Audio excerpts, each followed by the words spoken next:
All right. Welcome, everybody, to the next episode of the Tulsa Life podcast. We are here this morning with the one and only Tony Bastian. Good morning. Hey, how's everybody? Thanks for being on this morning. Thanks for inviting me. Oh, you bet. It's really thought out and well planned. Yes, it was. Yes, it was. We're ready. We are so ready. So we are going to talk about a lot of different things today because I really want this to be kind of, it's going to be you know how all the Friends episodes are like the one where... Yes. This is going to be called the one where we had nothing planned. And so... Or Seinfeld. It's a show about nothing. Yeah, the show about nothing that right. ends up being amazing. Yeah, that's right. So tell us a little bit, Tony, your role on our team and kind of a little bit of background, because I think that you have a really great, like where you're from, where you went to school. Okay. And kind of your connection to Tulsa. Okay, yeah. So I grew up in Indiana, ended up transferring down here during my junior year of college to ORU. And once I got here, met my wife, Jennifer, and within about just a couple weeks. And so we started dating, and then we ended up getting married. You met her in a couple weeks within a couple weeks of moving to Tulsa. Oh, my gosh. To go to ORU. I haven't heard this story. You haven't heard this? I guess not. We were at an off-campus party dancing. She saw your dance moves. She did, actually. It was a big thing, yeah. It was over for her. Back in the day, I could dance a little bit, so that was a big thing. She's like, who's that guy? And she was actually dating a guy at the time. Oh, and you stole her. I did. I won.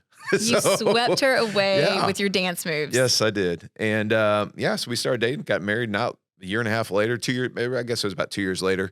And then moved away for a little bit and then came back to Tulsa. We'd always loved Tulsa. She was from Nebraska. I was from Indiana. We didn't want to live north anymore. Mm-hmm. The weather here was better. And so we liked the cost of living and everything. So we stayed here and been here since 1998. So this is home. This is where we live. Yeah. So 25 years. 25 years, yeah. Doesn't that make you feel old now? Like I look at back and I go, Dirk and I were watching football this weekend and we were talking about all the different football players. And so we were talking about, who was it? Joe Flacco. Oh. So Joe Flacco is now the quarterback because, what's his name? Deshaun Watson got hurt. Okay. Yep. So they just put him on the roster in November. Right. He's making $400,000. Yeah. And I'm like, oh my gosh, like how does he come from Super Bowl winning quarterback? So then I was like, how old is he? And I'm like, he's older than me. Like he's got to be older than me. Nope, he's not.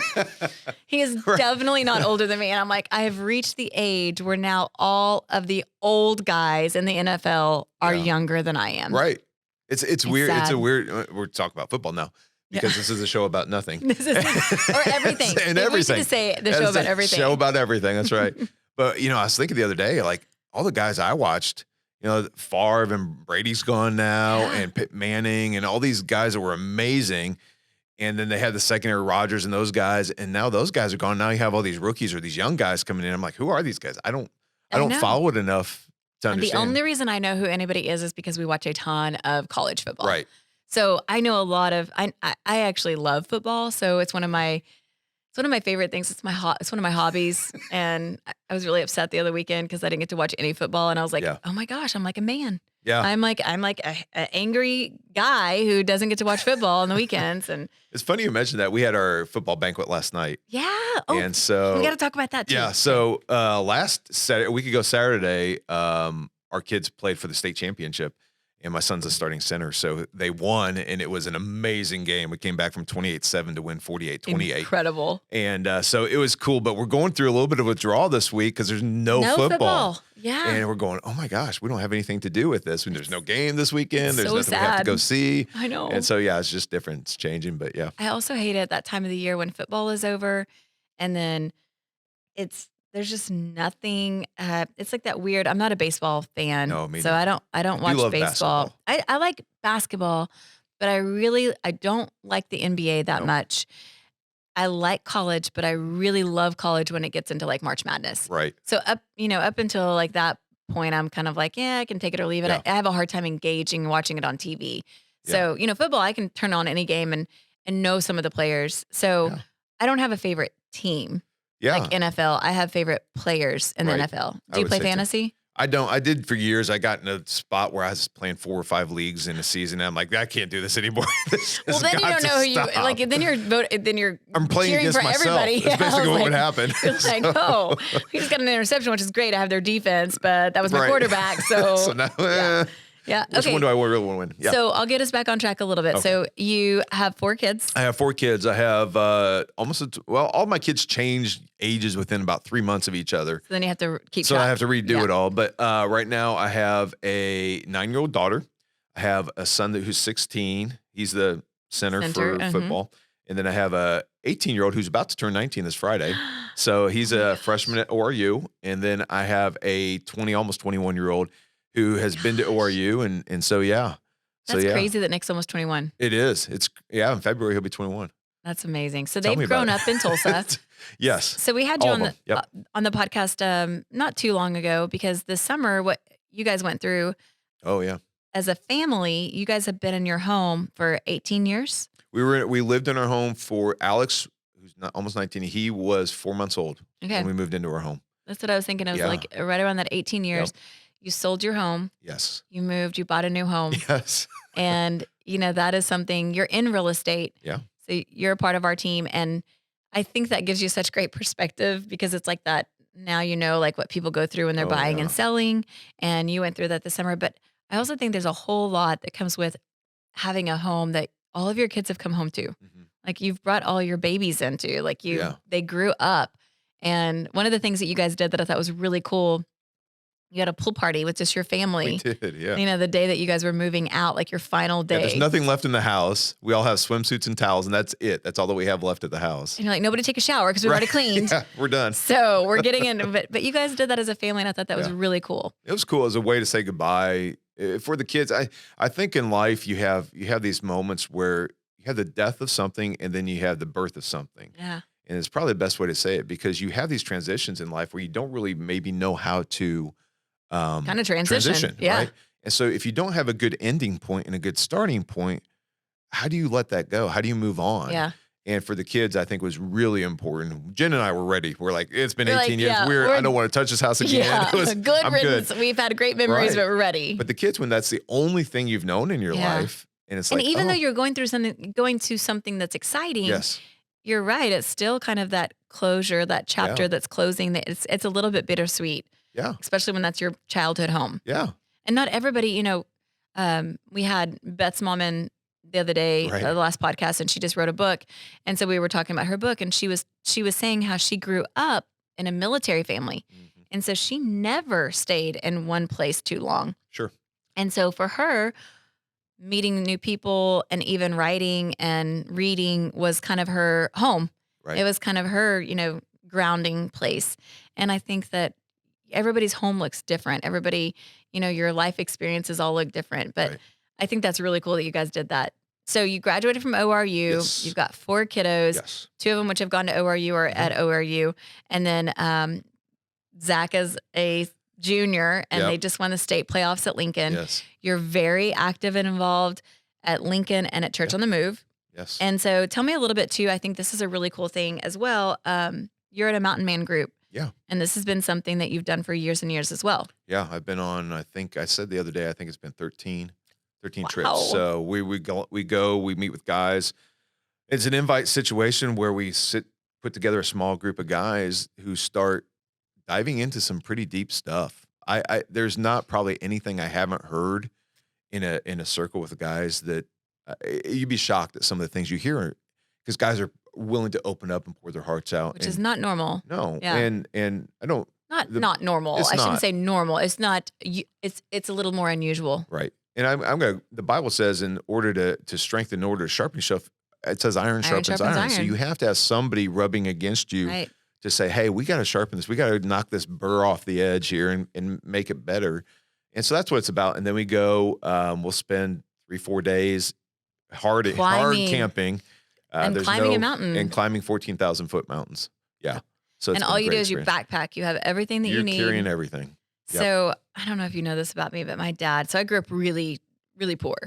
And so our family vacations had to be very strategic. Sure. Because, you don't get to go stay in fancy hotels. And so we backpacked. Yeah. Because it was inexpensive. Now, we would go to like Colorado. So we would road trip to Colorado. And then I can remember backpacking and having everything that you needed in your backpack. Yeah. but it's like you have to be really careful because you want everything you need, but then you have to carry it. Yes. So it gets really heavy. And so you're like, what do I not need? And the less the weight is better. The Yes. higher you go, you don't want weight on. You don't want to be physically heavy, and you don't want to carry something physically heavy. It just drains you so fast. Yep, it does. Yeah. And it gets heavier and heavier. And Yeah. okay, so personalities. It's really funny because going going with a group of guys, you probably see way different personalities. Full spectrum. You have some people that are just like they're going. It's like Right. I know the goal. The goal is to summit, Yes. and as quickly as I can get there, that's my goal. And then you have some of the people that are more like, I'm going to enjoy the scenery. I'm going to enjoy the experience. Then you have some people that are like, why the heck did I sign up for this? What am I doing? Why am I walking up a mountain? So it's interesting you say that because every single guy that goes on one of these trips has that exact same comment at some point on the trip. Doesn't matter their personality. Interesting. Because the idea, the big part of it is we're trying to pursue a closer relationship with Jesus. I mean, that's the ultimate goal. And to have an encounter with him in a setting where there are zero distractions. But no phones, no no phone, TVs, you can't no contact anybody. There's computers. nothing, just you and the guys you're with. And you get to that point where you're physically exhausted, you're mentally exhausted. And when you're in that position, I have this, it's happened several times for me where God is able to speak to me at a different level because I'm not in the way anymore. Yes. And you're not distracted. I'm not distracted. I'm exhausted. My body can't do anything else. My mind's just like, there's nothing to distract it anymore. The only thing I can think about is how much I hurt, at that moment. And it's wild because in those moments, God can speak to you in a different way. I agree. Because you're able to hear it better.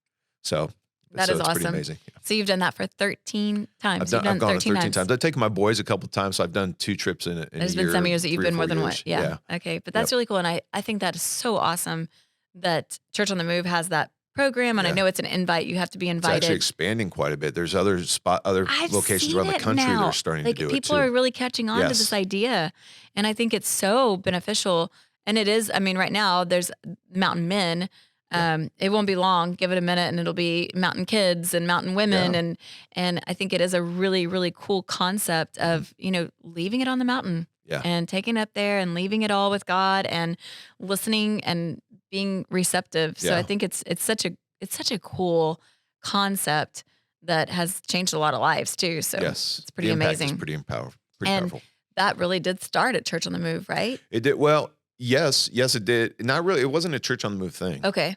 Brian Job and Lee Martin started it when neither one of them were working at the church. Interesting. So, and it came out of some pretty serious heavy life changes for especially Lee, and Brian was there to help him, and they started doing this trip, and it started with, I think it was 4 or 5 guys, the very first one. And now I think last number I heard this year in Tulsa, we're going to take a couple hundred guys. No way. Yeah. So it's, and they're doing a lot of younger men too now. And they do younger guys. They've done some Lincoln. Really they've done some junior to senior boys transit. That year of what's next. They've done that a few times. It's a critical time. It's a huge time for boys. That's really becoming men. Yes. And we need to prepare them. So that's pretty awesome. Well, okay, so let's talk a little bit too. We're coming into the Christmas season. I think this episode will actually get published right around Christmas, if not on Christmas. So Merry Christmas. And we wanted to share because this is the episode about everything. Right. We're literally talking about everything. We today. Really are. Wild. I like it. But if you want to get connected, this is a great episode too, to know like there's a lot of things out there. I think learning about people's experiences and like what they enjoy doing and what they've connected with. There's a lot of people out there that go, oh my gosh, how do I find out about that? So anything that you've heard about, you can obviously reach out to us. But if you're interested in something in particular, then we'll give you more information. So, you have 4 kids that are in widely different age groups. Yes. And probably have a lot of different, activities and interest. So tell us what are your family traditions around the Tulsa area? Because I think for anybody that's kind of listening to, like, are there anything that you guys have, like, are traditions that you guys do here in the area? Christmas wise, we usually go out and drive around, look at lights. Okay, where do you like to go? Well, we try to do kind of neighborhoods, but we always end up at Rhema at some point and walk that. I don't know how many years we've since I bet it's been 20 years we've done Rayma lights. We've done it every year since we've lived here. Yeah, and they keep growing it every year, so which is pretty amazing how many really lights they have. It's really unbelievable. And it's free. Yeah. You can donate, which, Right. I mean, they have little donation boxes, but you really can enjoy that if you have, you know, if you need something that's inexpensive or free. The other thing, another one we did last year for the first time was a Sepulpa. I forget what it's called. The Christmas shoot, yeah. And it was awesome. I mean, and it's free as well. And yeah, food trucks out there, restaurants, shops. It was just we spent probably an hour and a half out there. And I think it's probably going to get bigger and bigger and bigger. I think you're right. It's just cool. It is. It's a unique thing that nobody else does. And and then I've heard the gathering place. I haven't been. I haven't been that one either. But we're going to go Wednesday night with the team. Yeah. Looking forward to that. We're doing a limo bus. Right. And then we're going to go look at Christmas lights and then come back and eat. So absolutely. That'll be fun. So what are your favorite places to go eat at Christmas time? I mean, obviously Roosevelt's is, I think, the number one thing that you always think of, like, if you're thinking Christmas and decorated. Right. And that's probably the go-to for everybody. Where was I the other day that I was like, I had no idea. Oh my gosh. Now I can't remember where it was, but they had it decorated really well. Now, the Patriot Golf Club too. Right. We were there the other night. Yeah. So we had somebody in town. And so you guys met up with us. And I walked in, I was like, what just happened? Somebody just threw up Christmas in here. It was everywhere. It was everywhere. And it was like everything. Polar bears and elves and Santas and reindeer. And I was like, okay, like anything you want. Upside down Christmas tree. Upside down that Christmas was wild. tree. Yeah. So, you know, it's cool. We had Angela Duncan was here. Yep. She actually was on the podcast last week too. And she came down from Miami, Florida, and she was just like, it feels like Christmas. Yeah. She's like, I love being here because it just feels Christmassy. Yeah. And I'm like, you know, there's something to that. And there's something about being in the cooler weather with the Christmas lights and, you know, with all the things that are happening. So I think it's a great place to live. It is at Christmas time. Yes. So I know Philip is telling us that we're already out of time. Can you believe that? We could talk about a lot of other stuff. We could talk about a lot about nothing. Yes, we can. But I really feel like this is like, you know, we talked a little bit about you, a little bit about like kind of the things that you've done. We didn't even get into really what you do for the team. I'll make mention because I think it's worth mentioning that you're part of our leadership team and so important to our entire brokerage.